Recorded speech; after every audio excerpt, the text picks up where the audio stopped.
have really sad news.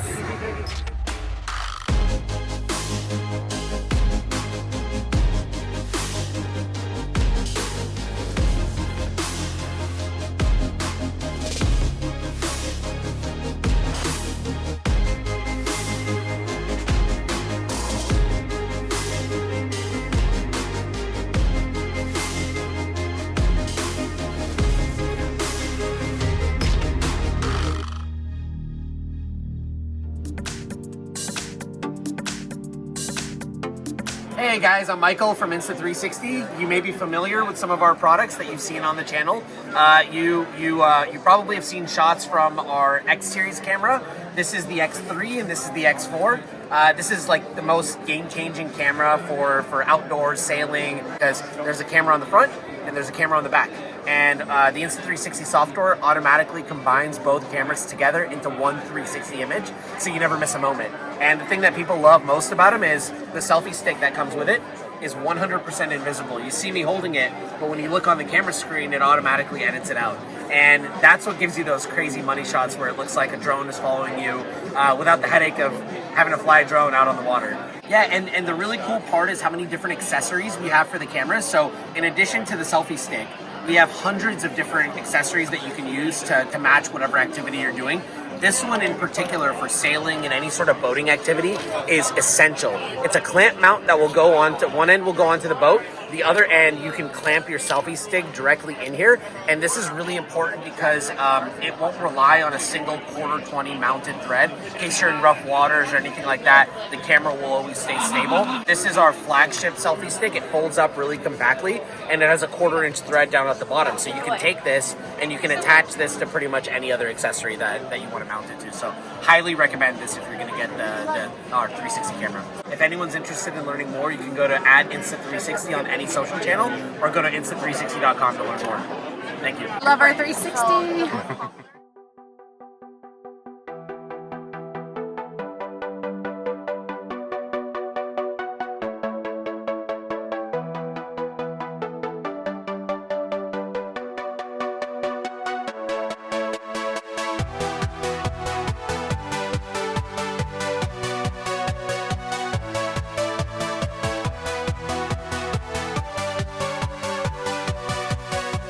Had an amazing dinner and with friends, and we're kind of sad because here we are in Annapolis at the boat show, loving it, but now that we're thinking after the Caribbean we'll head over to Europe, we won't be here next year, and it's going to be the first time in like 10 years. 10 plus. Yeah, I know. And I don't know, feeling very nostalgic but very thankful. Yeah, I think we need to put some more stickers on signposts here in Annapolis. We are here at the Annapolis Boat Show in hull number 11. Our great friends, Kim and Don. Eliza Jane is the name of their boat. It's gorgeous, as you can see. But it's been great. We met them as a result of our YouTube channel, and we're so thankful.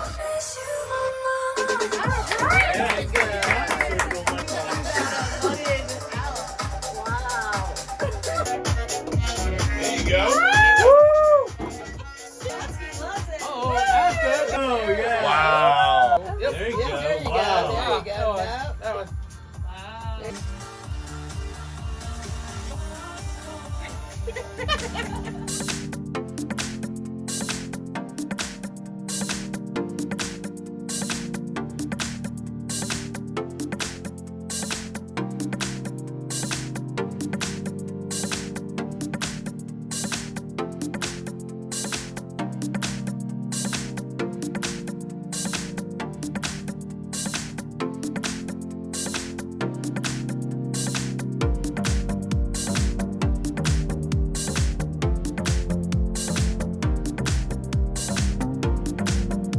And one of the modifications or alternate options that they chose was to make the aft cabin actually an office. And so you have your fold down desk, which will go up.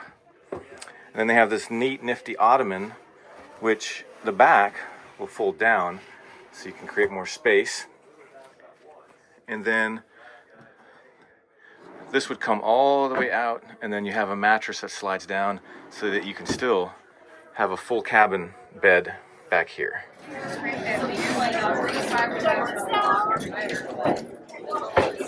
It's an inflatable gangplank, and we're planning to do the med, and you do a lot of stern anchoring, and the fact that it's inflatable, it totally folds up into a round thing, yet you can still use it. Actually, it has a handrail, but they don't have it on, so you could have a handrail right here on the side.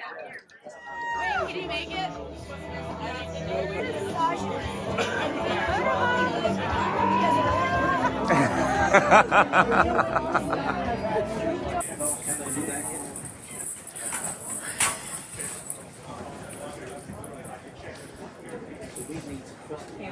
What was Apex's? Turn around, Dennis. I know, I gotta stick it right. Oh, sorry. That's all right. You're welcome. Wait, can I do the Kayla version of the getting a sticker on my back? Yeah. Yes. You did this to me.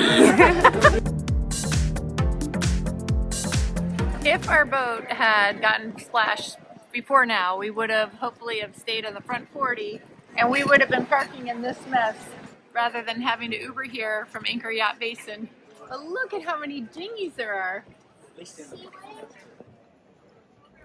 We are North American distributors of Carver Sailing Products. All right. And we're telling everybody at the Annapolis Boat Show about the great Carver Sailing Products, new reefing sail, head sail furler, and 4-speed winches and free-flying sail furlers.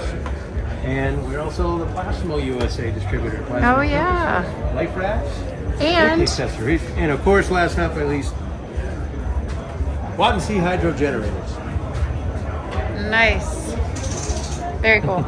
When we go to replace the pin, what we're gonna do is have that partially unscrewed and then take that loop, put that over there and screw that loop onto it. Yeah, so That'll help it'll look dummy like cord it. this right here. All right. How you doing? Good. Tell me about this thing. It's called the Shore Glider. It's so cool. Yeah. Yeah, you literally walk or run atop the water. Uh-huh. So it's a good workout for your mind and body. Yeah, It's a very stable platform. it does, because you have the two pontoons. Yeah, you got the two pontoons that are rather wide, and you have 4 points of contact. Mm-hmm. So you can break it all down in about 10 minutes, set it up in about 10 minutes. Yeah, All the parts come together. You can get inside like an average size sedan, yeah. stored in a closet.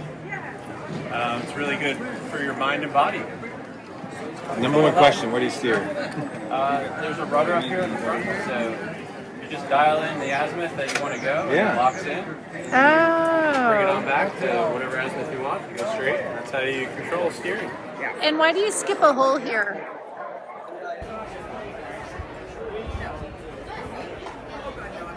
Again, it's all to do with tension and resistance. My Sailrite is making a thump, thump, thump.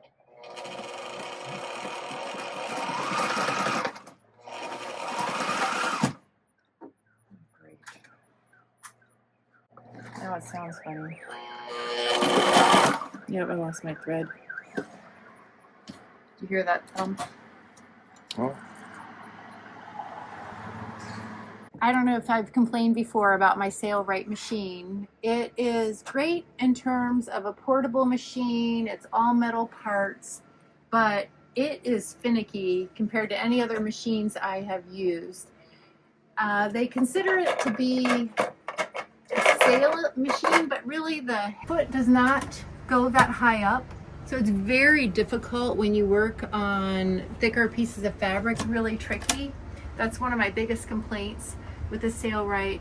Another thing I've noticed is sometimes the needle, it gets out of timing and then you end up bopping something and ruining it. And some of the parts are really, really small, but if you don't have them, your machine is not usable.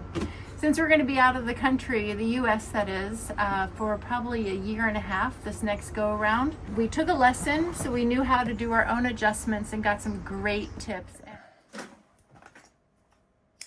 Oh, so you skipped the whole... I do. I generally, this is something you can use. You can absolutely. Yeah. It's all kind of a dance between your tensions of everything. The thread you're using, whether it's a polyester, like, a stranded type of thread or a monofilament type of tenera or something, it's all going to have an effect on how it travels through here. But the good default that I find is to go this method, basically. Direct to here. Okay. And then when I come through here... I'm gonna go a loop like this. So I'm gonna go right, skipping that. Yeah, center I had loop. flossing that out. I am, yeah. So you said That's it, just kind of getting what's in there out.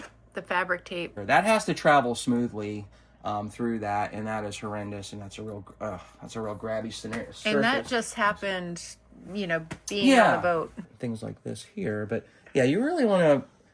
This is the kind of stuff that will just, you know, it can drive you nuts. This is the whole area where you're going to be able to adjust the throw of the foot and other things related to that foot height. What does the throw mean?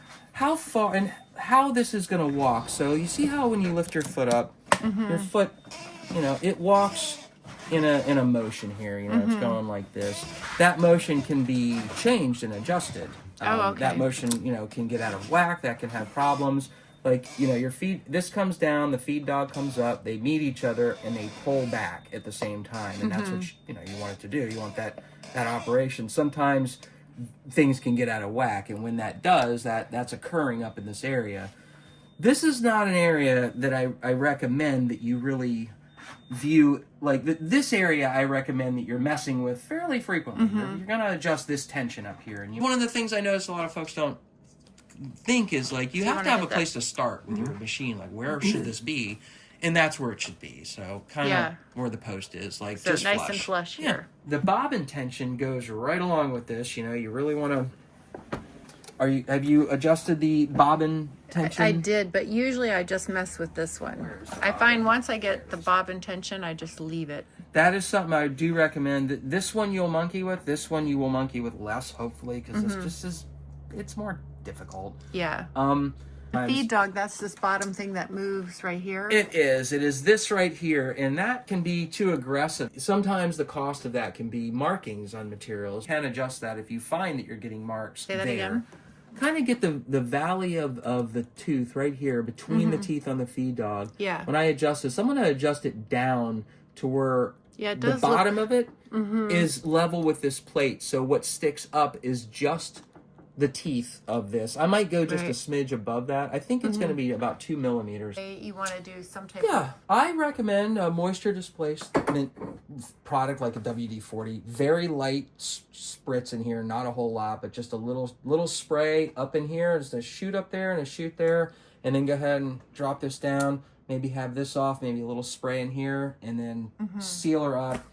And keep an eye on it. You know, it will definitely rust in the tropics. I will put Chris's information in the description below. If you're ever in Annapolis, please bring your business his way.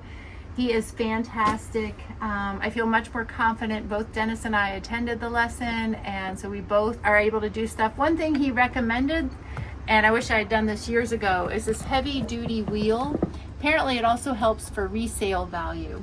So originally my machine had just the standard plastic wheel. This runs a lot better, and it has a handle, so if you're ever working on material or you're not near power, you can actually hand crank. It'd be a lot of work though, because this is really heavy to push through, and I'm only going through 4 layers of fabric, but it is nice to have. Another thing that I thought was genius, and I wish I'd known about this, mine came with this metal pin safety shear, and the problem is if your machine gets out of whack, you end up damaging your machine. So one thing he recommended, I bought a 10-pack of these. They're plastic, so it's like a sacrificial pin. So if your machine gets out of whack, rather than the needle striking something and breaking it, you'll sacrifice this and you'll save the other parts in your machine. Another thing he recommended is just one of these. It's an upper tension assembly that goes right here, and that is also key. And we did learn more about tension, but you always want to have your tension correct for the layers of fabric you're working on. 2 needle plate screws, and the needle plate is under here, and you can see mine is already rusted out, and I'm hoping these appear to be more painted, so I'm hoping that they'll last longer, because rust is really your enemy, and it's rampant in this salty environment. This is another thing that can easily get damaged. Shuttle jib hook. We got 3 needle screws. I also got 3 of the retaining hooks. This is part of the tension, and this is something, if your machine gets out of whack, your needle will strike this and just make it totally ruined. One extra, and I have dorked this up before, this is my third one now, the bobbin case. And again, if your machine gets out of whack, which this machine tends to do very fast, very easily, you can bang on this. All right, you're rolling. Oh, we're rolling. Is that the last? Need a beer? Sure, I do. Oh no, good grief. We're gonna make that bottle Walking over here and I'm dying. Is this your beer we're still drinking? No, No, it's for the party. it's down there. No, feel free. There's all kinds. I think we got like Turkish Caicos or something in there. Oh wow. So you can have So- a hand in the beer. I was gonna. Oh, thank you. That's Yeah. good. When you're in a Cheers. social setting, Cheers, you man. inevitably How are set you? your bottle down Good, somewhere. good. And Anne has this penchant of looking, gauging. friends with Whichever one is more It's full yours. It must be mine. becomes hers. Friends at all. Well, that's true. That's many people.